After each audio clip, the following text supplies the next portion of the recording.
Good morning, everyone. Good morning, everyone. Boker Tov. I am Dr. Jeffrey Shine, the Executive Director of the Mordechai Kaplan Center, and I'm delighted to be joined this morning by Karen Morse, who's our educator, and the two recipients of the Dan Cedarbaum Prize. They would be Rabbi Michelle Greenfield and Rabbi Beck Richmond. Just going to say a few words about this and indicate that we're doing this recording out of popular demand. People who visit our website, who know the work of the Kaplan Center, said the whole work of the Cedarbaum Prize, with its two prize winners who we have with us, with the 10 people who received innovation grants and are represented in our innovation garden, it's really interesting and we want to learn more. So I thought that was admirable. And the Cedarbaum Prize is in memory of Dan Cedarbaum, who was the founder of the Kaplan Center.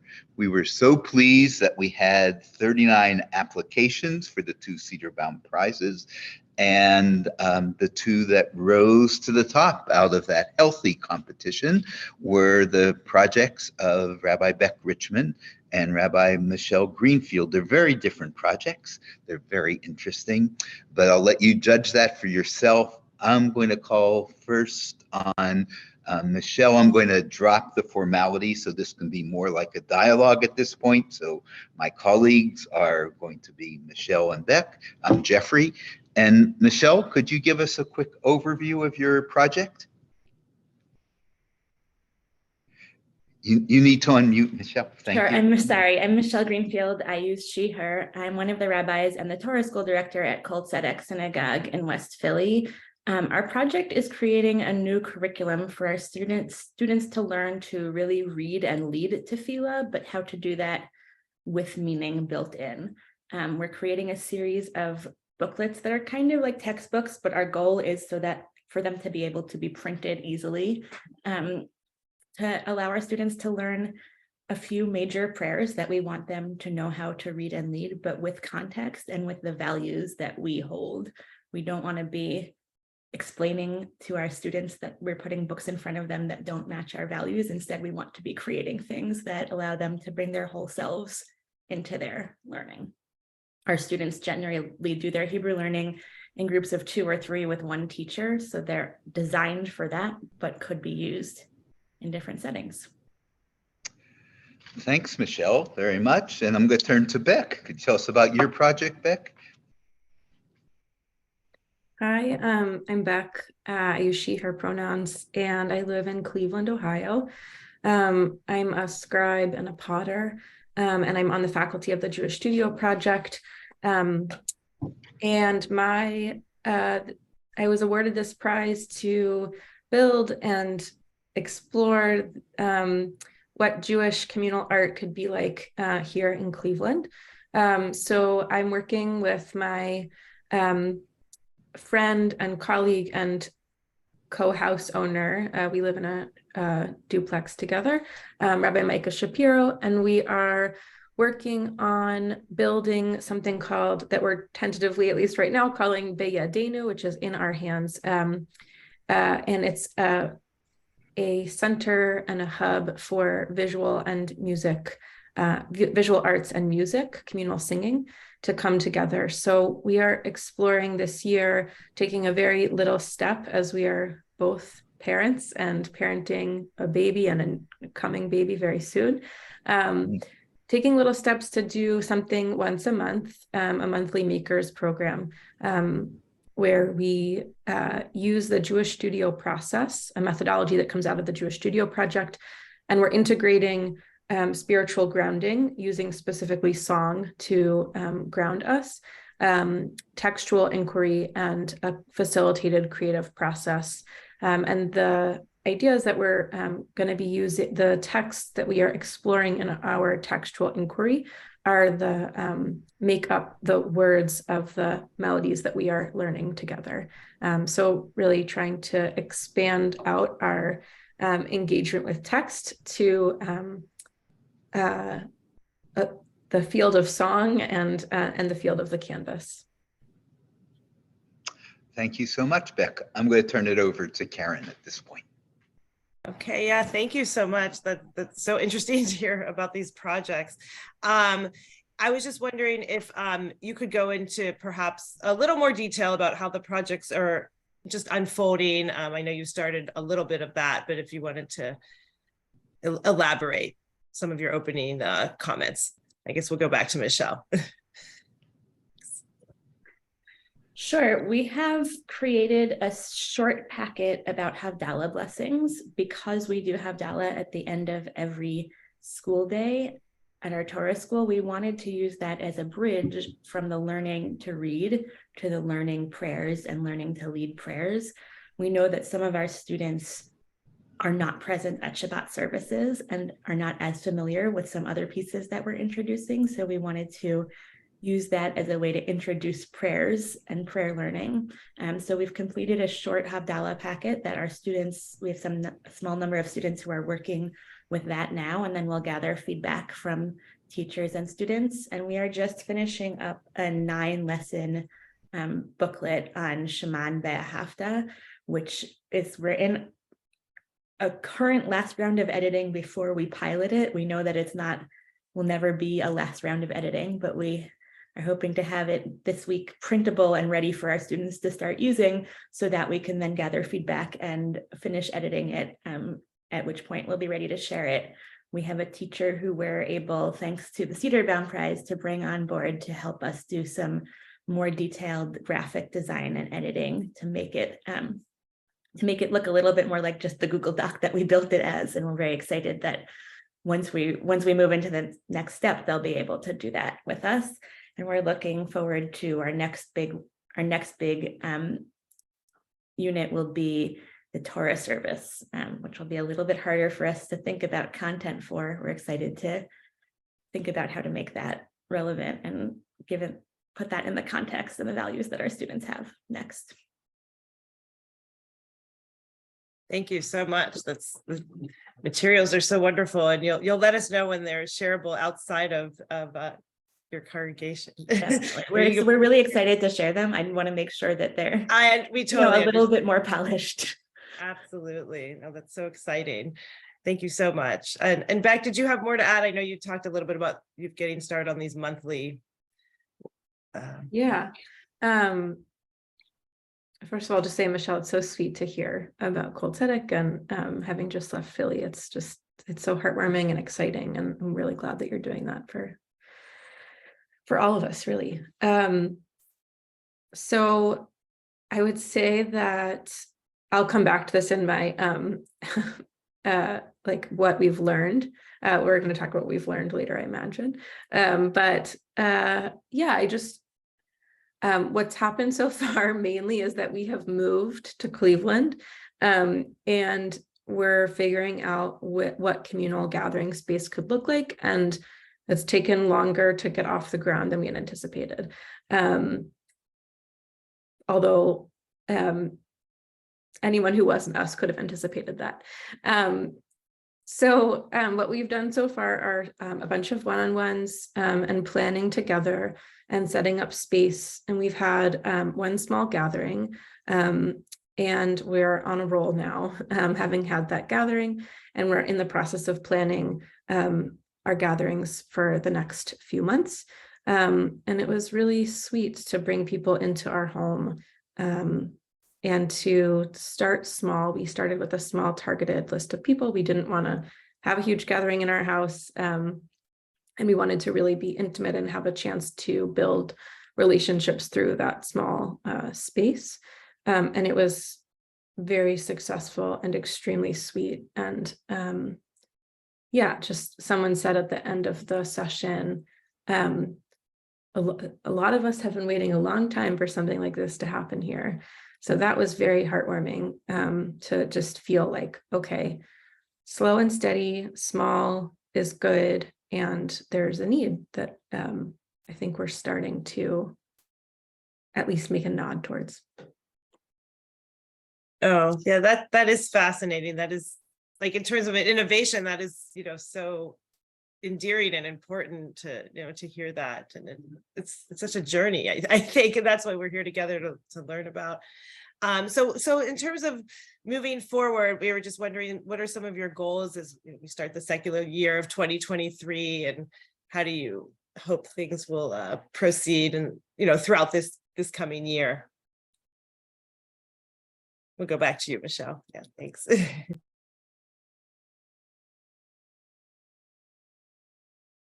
As I said, we're really excited after many months of writing to actually have Shema and Ve'ahavta pieces that are in the hands. They're actually already in the hands of 1 or 2 of our students, and will be in the hands of more in the next week or 2, which is a really exciting thing.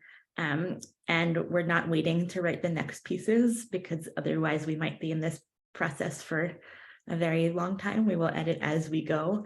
So I think we're hoping this year, this 5783, to, in addition to editing those, to create a unit for the Torah service and a unit for the beginning of the Amidah.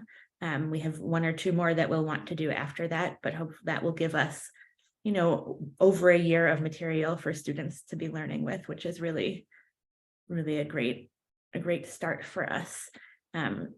And also to be able to share it. I think this has been the beginning of some conversations with students, and we're also learning a lot from conversations with students as we go. So we'll see how it unfolds, but those are our current goals. This isn't scripted, Michelle, but could I ask a quick question? Sure. Are any of those conversations with parents yet about what the student? So the parents are very aware, and we actually, one of our students just decided that they are going to bring home their work and do more at home with their parent who is on our school committee. So we now have more parents' eyes on it in a more formal way. I would say that the conversations have been with students and with teachers a lot more than with parents as of yet. I've had a lot of one-on-ones with individual parents, but teachers are very excited to have something that they can use weekly. It is really designed for a 35-minute lesson, and they're really excited to have something that gives them answers to some of the questions our kids ask. I think as we've been preparing, I looked recently at some books that were on our shelf, and a lot of them really have things that we would apologize to our kids for. Questions at the beginning of the Amidah about what did you inherit from your mother, in a conversation about bringing in the Imahot, adding the women's names to our liturgy, is something that would be, we want to have that conversation. But for us to start that conversation with a question about what did you inherit from your mother would really mean having disclaimers for any of our students, even putting values aside for a moment and thinking about who is in our communities. I can't think of a Jewish community that doesn't have students who are adopted, and whose mother who's raising them might not be somebody who they physically inherited things from, who they've learned much from, and who's their parent. And I also, in our community, we have children who don't have mothers because of their family structure that is celebrated. And we have children who might have mothers who are not in the picture. And we have children who might have non-binary parents. And when we don't, I'm really excited to be creating a curriculum where our kids just can dive into the complexities of the text without worrying about the complexities of whether they're seen in the contemporary conversation of the text. We're not going to change the prayers to take away anything, not right now in this moment, although we are having conversations about Reconstructionist changes to liturgy and non-binary Hebrew for prayer language. We're not necessarily going to take away everything that is complicated. We can't put the Torah service in front of them without dealing with many of these complications, but it's our hope that they can meet those texts and meet the conversation about those texts from where they are and be seen in that in a different way. And I just had excited. That's so exciting. I just had a quick clarification. What age group is engaging with the materials? point? Our Hebrew is set up so that families can opt into Hebrew learning anywhere they can start. We say anywhere between 1st grade and 5th grade if they want to have a typical B'nai Mitzvah. So kids are getting to this point after they've done, for the younger kids, it tends to be a year and a half or so, or 2 years of, real reading learning. And for our older kids, sometimes they can do it a little bit faster. Their brains tend to be a little bit more developed and prepared. So we're really building this for 3rd through 6th graders or 3rd through 7th graders, but our students who engage with this will really be more in the 3rd, 4th, 5th, 6th grade range. Thank you. Thank you. All right, we'll go to Beck. Anyway, just to reconnect, we were talking about goals for this coming year. Yeah, thanks, Karen. Okay, so goals for this coming year for us are ongoing relationship building, community mapping. Really curious to think about how much we want to be sort of like not just collaborating with other organizations, other folks who have projects off the ground, but how much we want to be integrated versus how much we want to be independent. And we're not coming at this from a place of like that. We're not trying to, neither of us is trying to make this our primary parnasa, our primary source of income and sustenance. So we don't, and even if it were, we don't want to be competitive in any way. We want to be additive to the community that is already here and forming. Yeah, I think it worked really well to have targeted invitations for the program in December, and I'm excited to continue doing that. I want to continue to invite the people who have come before, but I'd also like to continue to have specific people that we reach out to. And it might be that this first year, we're reaching mostly people who we already know. And that's okay with both of us as a starting place. I think it's really helpful for building a base. It's really helpful for us feeling comfortable in our leadership and and also having people in our homes. So I think we'll continue to have targeted invitations for at least the next few months, and then invite people to invite folks that they know. Yeah, I'll just say one more thing about that, which is that I'm excited to.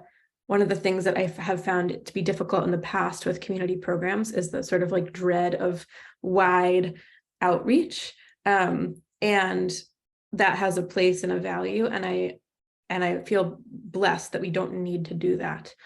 So I'm curious what that will look like. We're going to also continue, another goal that we have is to continue bringing the structure of the Jewish studio process, this methodology that already exists. We want to bring that structure and also the flexibility of our dreaming and visioning of what could be here, and incorporate those into what we're doing. And then 2 more to integrate, just like going back to the basics, integrating the Jewish studio process with communal singing, really thinking about what could this process look like in the context of a communal singing event, or what could communal singing look like if we were also making art and witnessing that art. And finally, to really have an opportunity and a platform and a way to engage with Torah and liturgy through creativity. That's the most basic and fundamental of the goals that we have. That's so wonderful. I was just thinking, I asked Michelle what, age group in the religious school, and I'm curious I know you're doing targeted invitations. Are families coming? Are children there? Is it mostly adults? I'm just curious if that's been part of the thought. We are focused on adults. Got it. And Beck, could you add where on the generational spectrum are you seeing people coming initially? Are they your peers? Are they boomers such as myself? A mixture? I'm curious. Yeah, a mixture. And we're trying to be conscientious about inviting people, because we're inviting people who are our peers around our age, and we're also inviting boomers, and we're inviting elders in the community as well. Thank you. So thank you, Karen, and this has been so rich. I want to put one more layer on top of that, and it's a kind of double question, but I think you'll see the relationship between the two parts. We're all students of the process of change and educational change. We are always learning, or we're dead. You know, we want to be alive to what's going on. And I was struck by Beck's comment that sometimes when you're at the center of it, anyone else who was outside could see this more clearly, but we have our own blinders. We need those actually in order to move the project. So the double question is, first, if there's anything you've learned about the change process that you want to share with us, quick, doesn't have to be profound, it can be small or big. So that's an invitation to share. And the flip side of that, of learning what you can't do or can't do as quickly, is you discover new ideas and new goals that I wouldn't have read about exactly a year ago, or Karen, when we were going through the Dan Cedarbaum Prize applications. It wouldn't have been there because you couldn't have known it until you began to experiment. So I think we'll change up just a little bit, start with Beck and go to Michelle. Either of those two questions. Yeah, those are great questions. Wow. Well, I will say that, to be completely transparent, when I wrote my application last year, I really was in a place of deep not knowing of what my professional structure and landscape would look like when I got here. And I think the biggest surprise has been that my business of scribing and making pottery has just totally taken off without having to publicize much of anything. And that is amazing and wonderful, and also like puts real limitations on the rest of the capacity that I have for other projects. And so I had imagined that Be'adenu might be maybe half of what I was doing with my time, all part-time work because I'm caring for a baby. And that's not the amount of time and space that I have, and still we're able to do, and still we're able to make things happen. So I think that just, I was saying to Jeffrey earlier this week that some really great learning that I did with Sid Weissman at RRC with some creative projects I was doing in rabbinical school was about the power of the pivot, and sort of like taking these opportunities that are so easy to see, for me at least. I think someone who socializes as a woman in particular, so easy to see as failures or as like not meeting my goals, as new challenges and new opportunities. And what does that, what does that give? What opportunity is there from at each moment? What opportunity is there? So just to say that I think it has been really powerful to slow down and just to remind myself that there's no rush. This hasn't been here before. People want it. And there's a lot of energy from a lot of folks we've talked about that exceeds either or both of our capacities right now.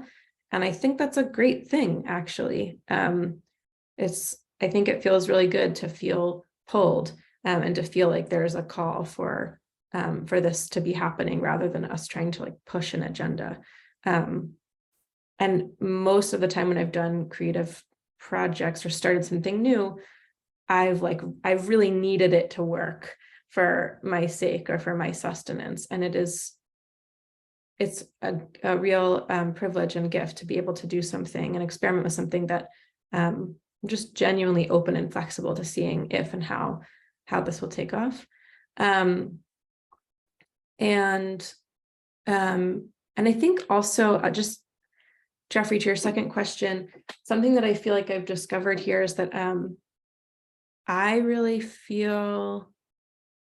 don't feel like I have a spiritual home here. And I did feel much more rooted in Philadelphia. And I think that is like, there's a personal call of like, okay, well, if it's not here, like I can't just sit back and hope that it's going to happen. There are communities that I can plug into and the communities that I can participate in. And I think that is, yeah, so it's all to say, like, I feel a lot of pull personally and professionally, and both privileged to be able to take my time and also aware that, yeah, I have a role to play. If I want there to be more heartful singing, I need to show up and sing.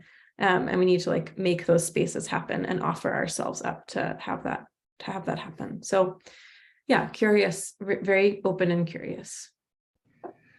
Thank you, Beck, so much. To some viewers of this video, it will be a very open secret that Beck and I have traveled, at least geographically, along similar paths in the sense that I once left Philadelphia as well and moved to Cleveland.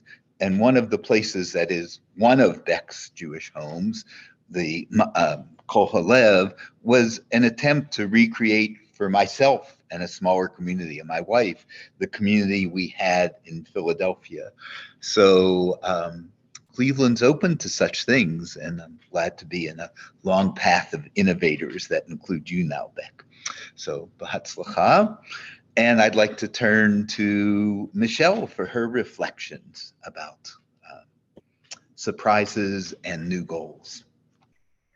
Yeah, I think for me, it's been an interesting challenge to really both zoom in deeply to what happens in a short Hebrew lesson and also to kind of zoom out and think, what are the things beyond just learning the words that we want our students to know? Because there are so many, and we're not putting every single one of them into these packets because we needed to limit the scope, right? We want to write everything, and we want to, there's so many things that we want to teach, and really to think about how to prioritize those and how to speak to our students through those has been good learning for me. There's a lot of thought that goes into it. I'm a little bit anxious as we approach the Torah service where there are more lines that I find challenging to connect to in terms of the meaning of the words and the liturgy. I'm really both excited and a little bit nervous to think about writing a full lesson for some of those lines. The curriculum is designed so that each lesson has a very short line of text and a lesson on that text, so that instead of saying, we're putting this whole prayer in front of you, child, that it will take you the whole time just to read through, they're really focusing on learning to chant a few words at a time. I'm also I've been recently in awe of the level of learning that our students are reaching in other conversations, and I'm excited to bring that into this. Our 4th and 5th graders recently did some learning with me in the context of learning the Amidah together about Bilhah and Zilpah and Leah and Rachel, and they had so much to say about it and were so engaged in this learning. And at the end, they really understood that we added, somewhat recently, all of these 6 names of the Imahot. Our community adds now Bilhah and Zilpah, and they really wanted to know why that's what we did and why that's all we did. They don't disagree with it, except they are upset that we still in our community sing Elohei Avraham, Elohei Yitzchak, Elohei Yaakov, Elohei Sarah, Elohei Leah. These children want to know why we are still saying all of the avot first, why we're saying all of the men's names first, and then we're adding the imahot. And I didn't have an answer for them that was satisfactory. They are not satisfied with, we just added things on, and that is kind of how it happened. And I'm excited to see how to bring in their challenges, and also how hopefully this learning will push them to ask more of those questions that really push the community. And maybe someday we'll try different we will try different orders at their B'nai Mitzvah. They will be encouraged to try different orders. So I've been really excited to think with them even about future pieces, and to be challenged by them about the assumptions. I think one thing we've learned over and over, and also probably could have known, is that in order to do this well and not just kind of have little pieces here and there, in order to have things formatted nicely, this takes a lot of time. We are putting QR codes in every lesson with links to recordings so that, like many places, our teachers don't all pray regularly in our community. Our teachers don't all love their singing voices, right? The assumption is not that they already know everything and are comfortable singing over and over, but that they, if they're not, will use the technology to pull up a recording, that to add all of these pieces that make this usable in the ways that we want it to be takes a lot of time. And we are moving also possibly a little bit slower than we had dreamed of. But hopefully that is to create something that will be the most useful to our teachers, and where we're not redesigning and recreating beyond the reasons that we want to. Hopefully once we have something, we are really ready to go, but to make it that way, it is a really, really significant amount of time. So thank you so much, Beck and Michelle. I think I want to give you a challenge to respond to now. And I'll preface it by saying you both embody in a very important way the midah anevut of humility. You present your projects clearly and with passion, but you're not full of yourselves. That's a very good thing. And I think you're both strategically smart. So you know in your particular communities, within the congregation, in the community, you want to be additive, but I don't really buy it. I think in the end, you both want to be transformative. So I challenge you to, in a good way, to think aloud a little bit about what it means in your mind to be both additive and transformative. What would you like to transform in the most important sense of that word? I can start. Yeah, I would really like for davening to be heartfelt, and Torah study to be opening and deep and not dry. And I have they have no blame on anyone or any community that I've been to thus far. But, so far what I've seen is like the kind of davening and communal singing and creativity in learning spaces that I experienced in Philly and on the East Coast and other communities on the East Coast, I haven't seen here. And it doesn't have to look exactly the same. It doesn't have to be like a transplant from one place to another, but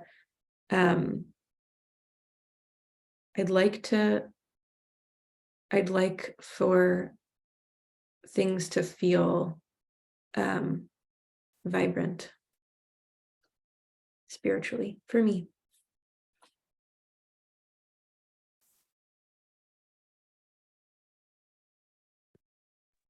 Jeff, I can see you're talking, but you're muted. Yeah, thank you for reciprocating that, Michelle. I want to say for the historical record that in the course of 23 years, I did discover things that were in Cleveland that I wish had been in Philadelphia. So there are virtues there that one discovers. Having said that, I want to shift back to Michelle. What do you want to transform, Michelle? Yeah, something that's challenging for me in Jewish education is the emphasis on prayer and the emphasis on leading prayer specifically by rote. And I think there is a lot of value for that. And I approach this as somebody who is not a davener, right? I am somebody who I have a lot of knowledge, and my primary ways of connecting spiritually are often not through singing, and they're not through communal prayer. It's not that it is never that way, but it is not what feeds me spiritually primarily. So I think a lot about what it means that we kind of teach kids and families that is the way to connect, right, like our kind of default for years in most Jewish communities has been that we spend so much time on that as the way of having a spiritual life, as the way of connecting and finding meaning. And at the same time, I know that it is not the way, and also not the way for many individuals. So I think for me, building a curriculum that teaches those skills and also offers context and learning around each kind of set of 5 words, 10 words. We're not expecting our students to be able to translate words. It's also important to me that we are very realistic. I think there's also a transformation there, but in terms of the transformation of how we understand this, that it's not for me just about not just teaching kids to memorize things, it's about teaching them to engage with text in different ways and teaching them to engage with this tefillah as text, and that is as much part of, or can be for, some people will be daveners and should be, but that can be as much part of a rich spiritual life as learning to chant the prayer. I think is a really important piece for me, that some of this focuses on tune and language and some of it doesn't. And we know that some students will focus on each of those pieces, and to leave that as an opening for students is important. Michelle, I want to jump off something that you just said that was helpful for me, which is I realized as I was talking that maybe it sounded like I was talking about Shabbos in particular, like times of communal, or at least that's, I don't know, that's what I was recalling. But yeah, I think when I say, Michelle, when you said you're not a davener, it made me think of like all the times that I've been in shul and been like, it's okay, like there, even when there's communal song, like it's good and it's okay, but actually some of the most profound experiences I feel like I've had have been just like a Thursday night sing, and so yeah, I think like for me, part of it is also likewise moving out of, I see the value obviously in set prayer spaces and times, and I'm also curious like what it would look like here to have a way of spiritually and creatively connecting, even with liturgy, but just outside of like a specific davening structure and space. And so for me, when I say davening, sometimes I'm thinking about like liturgy on Shabbos morning or on a weekday morning, but I'm also sometimes thinking about like deep yearning and prayer and when that can happen outside of services. Yeah, so curious in the same, yeah. Just a footnote and a reference for all of us, someone who thinks a lot about the difference between liturgy, prayer as liturgy and prayer as personal peoplehood expression is Eliana Light, from the Light Immersion Experience. And she's in our innovation garden. And I think the way that she frames that is very, very useful. So I recommend that to others and other people who might be watching the video and thinking about these issues. I want to turn back to my colleague Karen and see if she has any questions, and to encourage Michelle and Beck to continue to exchange some thoughts if they would like to. Yeah, sure. Thank you. And yeah, Eliana Light, I've gone to her workshops. I definitely recommend them. I've learned a lot from her. Yeah, I love this conversation. I'm so intrigued with it. I myself am a principal of a small Reconstructionist religious school in Pittsburgh, and I feel like we struggle with this, Michelle, particularly. There is such an emphasis in our congregation on that performance piece and that prayer leading and, all that rote and all that as like an accomplishment. And I constantly think about that. Maybe that's for some of our students, but maybe not for all of them. But if they're not doing that, they can still be very accomplished. Like they can still have a bar about, B'nai Mitzvah. And so I feel like we are definitely in this conversation. And it's the transformative part will be to hopefully get these types of ideas, within our boards and communities, to think about it a little differently and allow for these types of diversity and exploration. And I'm so eager. I think I've told you to see your materials, and I look at the materials we use that I think I used to like, and I've talked to the teachers, and I haven't so much interviewed the students, but the engagement of the students with some of these materials that I find fine, they're not so fine with. And I don't know why exactly. And I think that piece of your work, that getting that student reaction, it's hard for us to put ourselves into the brain of a 5th or 6th grader, is so important. And we'll really taking the time to create that is going to be so fruitful for all of us. So thank you. I'd like to add to the conversation that it's a matter of style and what works for us, whether it's davening, tikkun olam, spirituality study. It's also a matter of development. And here I want to say how indebted I am. I never lose the opportunity to Zifrono Levracha, to invoke my teacher mentor, Norm Newberg, and Michelle, his daughter, Noga, quite well. His granddaughter is one of the students who will be the first to. Oh, that's so lovely. Well, Norm was a teacher of human development, of the Erickson life cycle, and he's featured in Erickson, and Norm Newberg are featured in a chapter of a book that I'm writing called L'Dor V'Dor in a Digital Age.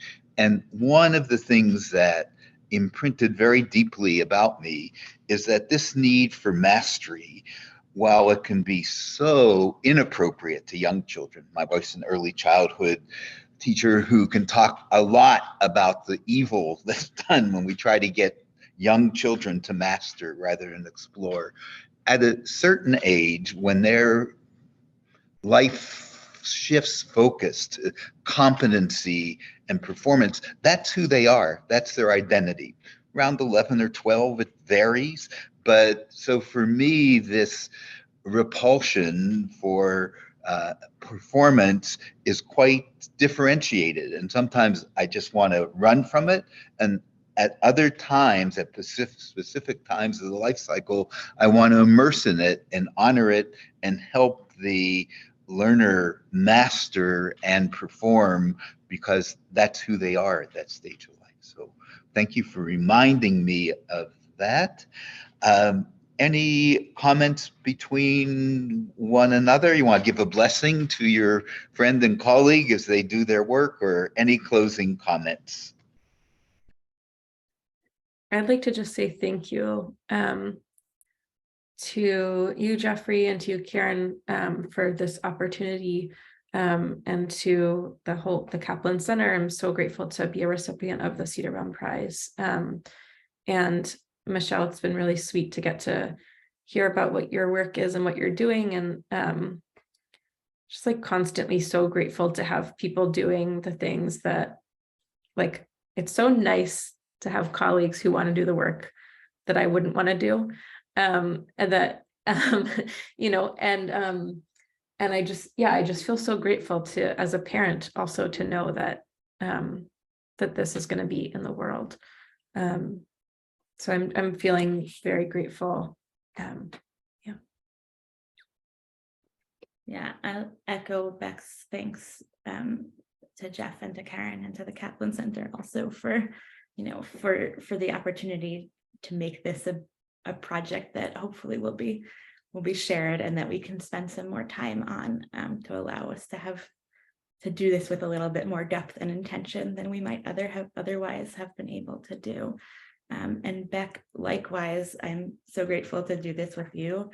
And I'm so grateful for the intention that you bring to the work of not just, of allowing spiritual expression, not just to be music or out loud. Because I think, thinking about Jeff's comments about mastery isn't always something that is performed in front of people, right? For some people, their deep level of mastery is art. And I know that to engage in the studio project process, you don't need a mastery, but for some people, that is where their comfort and mastery is. And to allow people of different ages and in different moments to bring that into their Judaism, and to combine it with the other modes of spiritual expression is, I think, so important. And I'm so grateful that you're doing that work and bringing it to people who haven't had that access yet. So also somehow dangling in my mind is some sort of creative remix of both your projects that comes out as something different. I think actually that's something that I'm going to be thinking about and is worthwhile, but not the topic for this conversation. I think it's time to close a very rich hour of exchange and presentation. I say thank you, as does Karen. I'm sure I'll give her a chance to do that in closing. But Beck and Michelle, I also want to assure you that we've brought you to the camera 3 different times: when you first received the Cedarbaum Prize, at our November 9th educational conference, and today. There will be no more of those for a lot of reasons. We will be sharing the tape, and I do invite you, it's rather different actually, given your projects, Michelle, to share the products, the 8 Ratzon, at the right time when they're ready. And Beck, when you have a project that goes beyond the borders of Cleveland, think of the Kaplan Center as someone that can proudly claim you and share that and invite people to link up to your project. So again, Hamon Toda, many thanks. Karen, you began, would you like to close? Oh, sure. It's a big charge, but I'll try. Now, I was just thinking, for me personally, how enriching, and I've talked to Jeffrey about this journey I've gone on with the Kaplan Center. I think it was maybe just a little over a year ago. Jeffrey was looking for an education networker to help facilitate the Cedarbaum Prize. I learned a lot, found out what it was, jumped in. Love working with Jeffrey on all of this, but like the most amazing part is that I've gotten to meet these amazing innovators, interviewed people, talked to people, opened my mind, learned about things that never would have, come my way or just at all. So, and I'm trying to do what I can to like get this, information also, the innovators of these ideas out into the greater community, whether it be through the Mordechai Kaplan Center, Reconstructing Judaism in Pittsburgh, in my community, and trying to, like, my goal that we should not be siloed, that we should really open up and see from each other. And interesting, Beck talked about the Midwest, versus the East Coast in Philadelphia. That's kind of interesting. There was a time when I lived in Chicago for 8 years and I found it was so innovative, and then came back to Pittsburgh and felt like we were like 10 years behind. So even with just in these small regions, how different things can feel. So it's such an honor and pleasure to be in this presence, and it helps my work, my daily work with my teachers and my students and parents to be, enlightened. So, and maybe there is a final blessing, but I'm not sure I have it. We have many rabbis in our midst, so if there is one that works. Rabbi Jeffrey, you are muted. The Kaplanian note that Kaplan, as we know, was very indebted to John Dewey, and John Dewey saw intricate relationships always between theory and practice. The best practice is often a good idea. Good ideas are ethereal and empty unless they get grounded. So watching good ideas come to roost and be planted and come to fruition has been wonderful, and you've been really terrific contributors to that. And I think on that note, we will end this session. So again, thank you so very much. I don't know.